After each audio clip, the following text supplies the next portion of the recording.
यह कहानी एक गरीब अनाथ शीतल लड़की की है। जब शीतल 6 वर्ष की थी तभी उसके माता पिता एक दुर्घटना में उसे हमेशा हमेशा के लिए छोड़कर चले जाते हैं। वह 6 साल की मासूम बच्ची अपना पालन पोषण करने के लिए फूल बेचा करती थी, लेकिन फूल बेचना वो बिल्कुल नहीं चाहती थी। वह ड्रेस पहनकर स्कूल जाना चाहती थी, पढ़ना चाहती थी ताकि वह पढ़ लिख कर अफसर बन जाए, लेकिन फूल बेचकर उसे ज्यादा पैसे कहाँ मिलते थे। 2 समय का खाना मिल जाए वही शीतल के लिए बहुत बड़ी बात होती थी। ऐसे ही एक दिन शीतल के पास एक औरत फूल खरीदने आती है। अरे बेटा, तुम्हारे फूल तो बड़े ताजे ताजे हैं, बहुत खुशबू आ रही है, ये लो 50 रुपए की दे दो। बेटा, यह किताबें किसकी रखी हैं? वो आंटी जी, यह किताबें मेरी हैं, क्योंकि मुझे पढ़ने का बहुत शौक है, इसलिए फूल बेचने के साथ साथ पढ़ाई भी कर लेती हूँ। गरीब हूँ, ऊपर से अनाथ भी हूँ, स्कूल नहीं जा सकती, इसलिए अपना शौक ऐसे ही पूरा कर रही हूँ, वरना तो मेरा भी स्कूल जाने का बहुत दिल चाहता है। अरे बेटा, तुम्हारी यह बातें सुनकर मेरी तो आंखें ही नम हो गईं।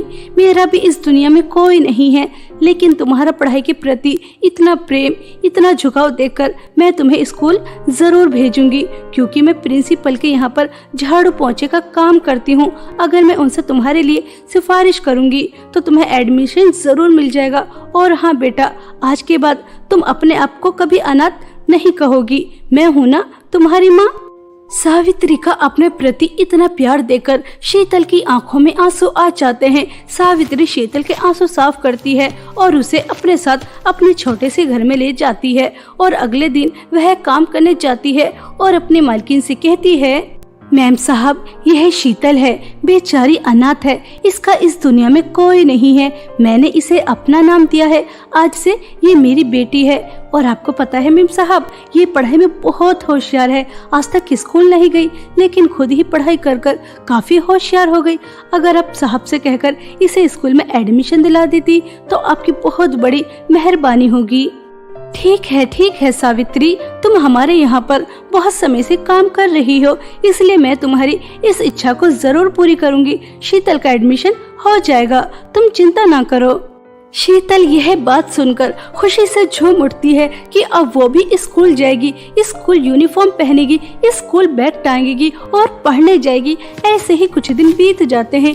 स्कूल में एक सीट खाली होती है। पहले शीतल का टेस्ट होता है तो वह टेस्ट में पास हो जाती है और उसका इतने बड़े स्कूल में एडमिशन हो जाता है। शीतल बहुत ही ज्यादा खुश थी, लेकिन उसी स्कूल में प्रिंसिपल की बेटी भी पढ़ती थी, रचना। वह शीतल को बिल्कुल भी पसंद नहीं करती थी, क्योंकि शीतल पढ़ाई में बहुत ही ज्यादा होशियार थी। हमेशा वह सभी टेस्ट में फर्स्ट आया करती थी और रचना सेकंड। शीतल की वजह से रचना को अपनी सेकंड पोजीशन बिल्कुल भी पसंद नहीं आती।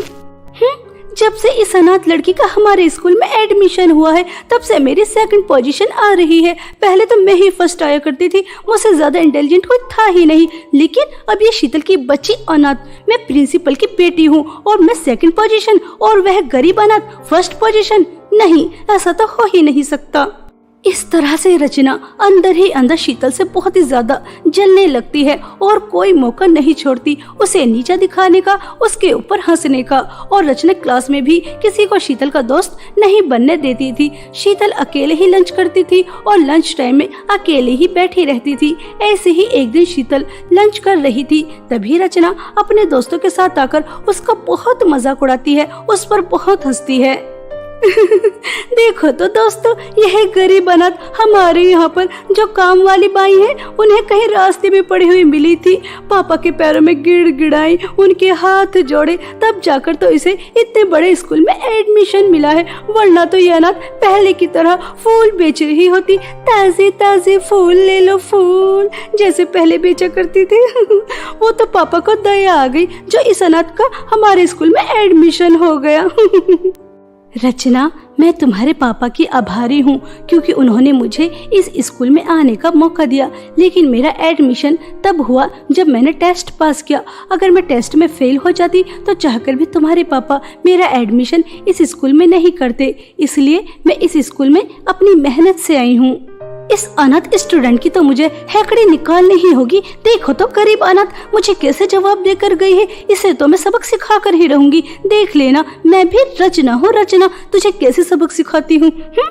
ऐसे ही समय का पहिया घूम रहा था और एग्जाम आने वाले थे। शीतल जिस तरह से सभी टेस्ट में फर्स्ट आया करती थी, इसलिए वह एग्जाम में भी फर्स्ट आना चाहती थी और वह रात दिन मेहनत करती है। शीतल को इस तरह से इतनी कड़ी मेहनत करते हुए देखकर सावित्री बहुत खुश होती है और उससे कहती है, शीतल बेटा देखना, स्कूल में तो तुम ही फर्स्ट आओगी। तुम्हारी यह कड़ी मेहनत जरूर रंग लेकर आएगी और तुम मेरा नाम जरूर रोशन करोगी। लेकिन बेटा पढ़ाई के साथ साथ खाना भी जरूरी है। पढ़ाई के आगे तुम तो खाने को भूल ही जाती हो। चलो किताबें रखो और खाना खाओ। मेरी प्यारी माँ, मैं आपका ये एहसान कभी नहीं भूल सकती कि आपने इस अनाथ लड़की को स्कूल जाने का मौका दिया। अगर आप मुझे न मिलती तो मुझे स्कूल जाने का कभी अवसर मिलता ही नहीं। और देखना, मैं आपका नाम जरूर रोशन करूंगी। खबरदार, अगर दोबारा से खुद को अनाथ कहा तो एक तरफ माँ भी कहती हो, दूसरी तरफ खुद को अनाथ भी बताती हो। और मैंने कोई तुम्हारे ऊपर एहसान नहीं किया। यह तो तुम्हारी मेहनत है जिसका तुम्हें परिणाम मिल रहा है। अच्छा चलो, बहुत बात हो गई, खाना खा लो।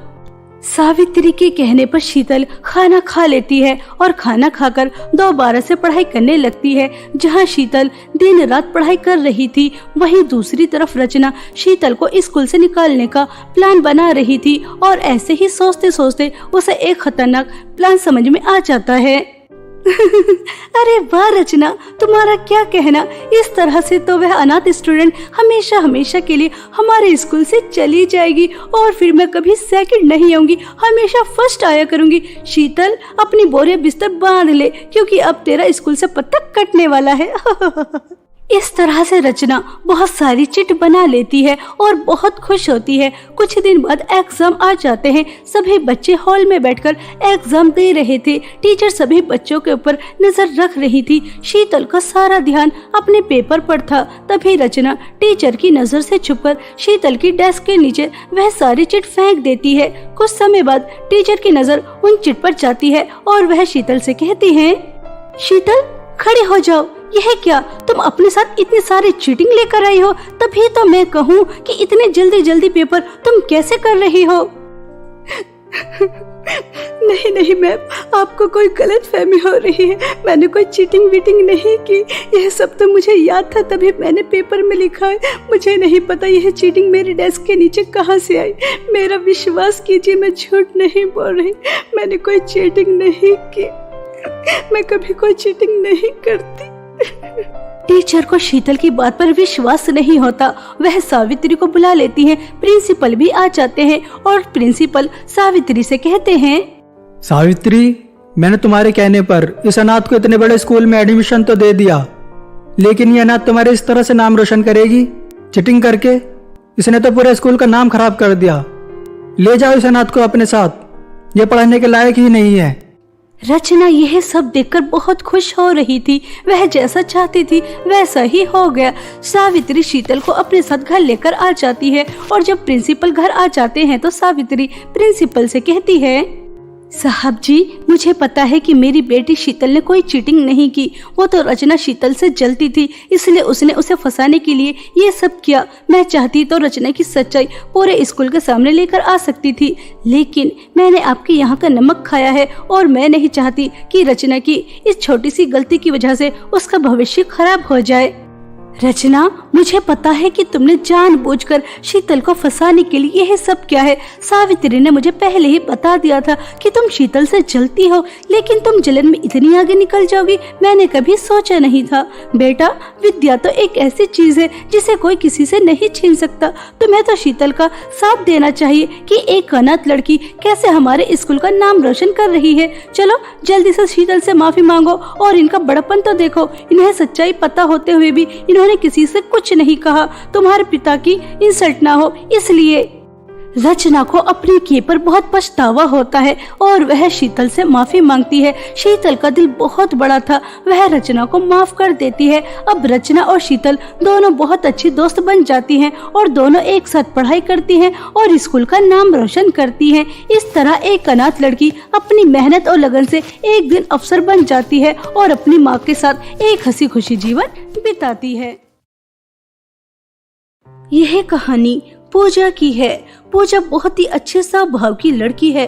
उससे कभी दूसरों का दुख देखा नहीं जाता, हमेशा अपने से पहले दूसरों की मदद करती है। बड़ों का आदर, छोटों से प्यार, हमेशा फेस पर स्माइल रखकर बात करना, किसी के लिए दिल में कोई छल कपट नहीं। पूजा इस तरह की लड़की थी, लेकिन फिर भी कोई स्कूल में उससे बात करना, उससे दोस्ती करना, उसे अपने पास बिठाना पसंद नहीं करता था। उससे दूर दूर भागते थे, सिर्फ इसलिए क्योंकि वह काली थी। कोई उसका अच्छा स्वभाव नहीं देखता था, हमेशा उसे अपने रंग रूप की वजह से बहुत कुछ सुनना और सहना पड़ता था। काली कलूटी, अमावस की रात तेरी हिम्मत कैसे हुई मेरी डेस्क पर बैठने की? तेरी जगह यहाँ पर नहीं, सबसे पीछे वाली सीट पर है, फिर तो आज यहाँ पर क्यों बैठी है काली कलूटी? अरे यार पुष्पा, वहाँ पर कॉकरोच है और मुझे कॉकरोच से बहुत ज्यादा डर लगता है। यहाँ जगह खाली देखी तो इसलिए सोचा आज यहाँ बैठ जाती हूँ बस। देखो देखो दोस्तों, यह काली कलूटी बंदरिया जैसी दिखने वाली लड़की कॉकरोच से डरती है। अरे काली कलूटी, तुझे किसी से डरने की क्या जरूरत? एक बार बड़ी बड़ी अपनी सफेद आंखें करके इसे दिखा दे, क्योंकि तेरे इस काले चेहरे पर ये तेरी बड़ी बड़ी सफेद आंखें ही तो दिखती है। वह चुड़ैल समझकर डर कर भाग जाएगा। काली कलूटी। बेचारी पूजा अपना बैग उठाती है और पीछे जाकर बैठ जाती है। कुछ देर बाद क्लास टीचर क्लासरूम में आती हैं। Good morning student. Gomti, Neha, Savitri, Pushpa, Sunaina, Rahul, Sumit, चलो बच्चों मेरे पीछे पीछे आ जाओ, क्योंकि 15 अगस्त आने वाला है। उसके समारोह में जो कार्यक्रम होगा, मुझे आप सबको उसके लिए प्रैक्टिस भी करानी है। समय बहुत कम है और काम बहुत ज्यादा करना है। ऐसा कहकर 15 अगस्त में होने वाले समारोह में टीचर सभी बच्चों को प्रैक्टिस कराने के लिए अपने साथ ले जाती हैं। लेकिन वह पूजा को अपने साथ नहीं लेकर जाती, क्योंकि स्कूल में जब भी कोई भी समारोह या प्रतियोगिता होती तो उसके रंग रूप की वजह से टीचर उसे पार्टिसिपेट नहीं करने देती थी। और आज भी वह सभी बच्चों को ले जाती है, लेकिन पूरी क्लास में पूजा अकेली बैठी थी और वह सब बच्चों को जाता हुआ देखकर उसकी आंखों में आंसू आ जाते हैं। वह अकेली पूरी क्लास में बैठी थी, वह भी समारोह में पार्टिसिपेट करना चाहती थी। तभी वह हिम्मत करती है और अपनी क्लास टीचर के पास जाती है और उनसे हिचकिचाते हुए कहती है, वो टीचर, मुझे आपसे कहना था, मतलब मैं आपसे कहना चाह रही थी। टीचर। पूजा, तुम यहाँ पर क्या कर रही हो? तुम अपनी क्लास में क्यों नहीं हो? तुम्हें दिखाई नहीं दे रहा? मैं बच्चों को प्रैक्टिस करा रही हूँ। गोमती बेटा, यह स्टेप ऐसे नहीं वैसे करो। और सुमित बेटा, यह स्पीच थोड़ा धीरे धीरे और प्यार से पढ़ो।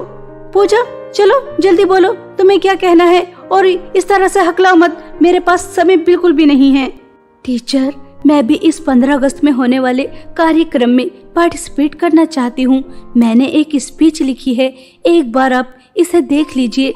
मैं इस स्पीच को स्टेज पे सबके सामने पढ़ना चाहती हूँ और डांस में भी पार्टिसिपेट करना चाहती हूँ, क्योंकि डांस करने में मेरी बहुत रुचि है। देखो पूजा, तुम काली हो, सुंदर नहीं दिखती और स्टेज पर सिर्फ सुंदर और गोरे बच्चे ही अच्छे लगते हैं। मैं नहीं चाहती तुम्हारे इस रंग रूप की वजह से हमारे पूरे स्कूल की इंसल्ट हो, इसलिए सभी सुंदर सुंदर बच्चे इस कार्यक्रम में पार्टिसिपेट करेंगे। मैंने उन्हें ही चुना है। तुम जैसी काली कलूटी लड़की की कोई जरूरत नहीं है। डांस की लड़कियां भी पूरी हो चुकी हैं और स्पीच के बच्चे भी, इसलिए तुम्हारी कोई जरूरत नहीं है। तुम बस सबके लिए तालियां बजाना और कुछ नहीं। बेचारी रोते हुए अपनी क्लास में आकर बैठ जाती है और बहुत रोती है। छुट्टी हो जाने के बाद वह घर आती है। पूजा घर में अपनी बूढ़ी दादी के साथ रहा करती थी। पूजा को यूं उदास देखकर दादी कहती हैं, अरे बेटा, तुम इतनी ज्यादा उदास क्यों हो? जो तुमने 15 अगस्त के लिए स्पीच तैयार की थी, क्या वह टीचर को पसंद नहीं आई? वो तो कितनी अच्छी थी। अरे बेटा बताओ तो क्या हुआ है? दादी, होना क्या था वही हुआ जो हमेशा से होता आ रहा है। मेरे साथ भेदभाव सुंदरता और बदसूरती में। आपको नहीं पता मैं काली हूँ, बदसूरत हूँ, इसलिए मुझे कोई पसंद नहीं करता, टीचर भी पसंद नहीं करते। दादी, मैं क्यों हूँ काली?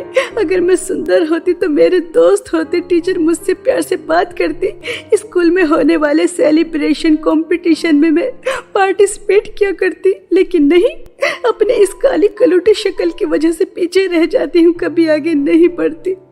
अब मुझे अच्छी तरह से समझ में आ गया कि सुंदरता ही सब कुछ है। अगर तुम सुंदर हो तो सब तुम्हारी इज्जत करेंगे, अच्छे से बात करेंगे, और अगर तुम बदसूरत हो तो कोई तुम्हारी तरफ देखना भी पसंद नहीं करेगा। बात करनी तो बहुत दूर की बात है। अरे बेटा, ऐसे नहीं रोते, चुप हो जाओ। और यह रंग रूप कुछ नहीं होता, बस इंसान का दिल सुंदर होना चाहिए। अगर दिल सुंदर तो वो इंसान भी सुंदर। अगर उसका दिल ही सुंदर नहीं तो चाहे वो कितना भी सुंदर क्यों ना हो, वह सुंदर हो ही नहीं सकता। अच्छा चलो, मैंने खाना बना दिया, खा लो बेटा। पूजा को अपनी दादी की बातें सुनकर थोड़ा साहस मिलता है और वह आंसू साफ कर कर खाना खा लेती है। ऐसे ही समय बीत रहा था और अब वह दिन आ ही जाता है जिस दिन स्कूल में 15 अगस्त सेलिब्रेट किया जा रहा था। पूरे स्कूल को बहुत अच्छी तरह से सजाया गया। सभी बच्चे बहुत ही ज्यादा खुश थे।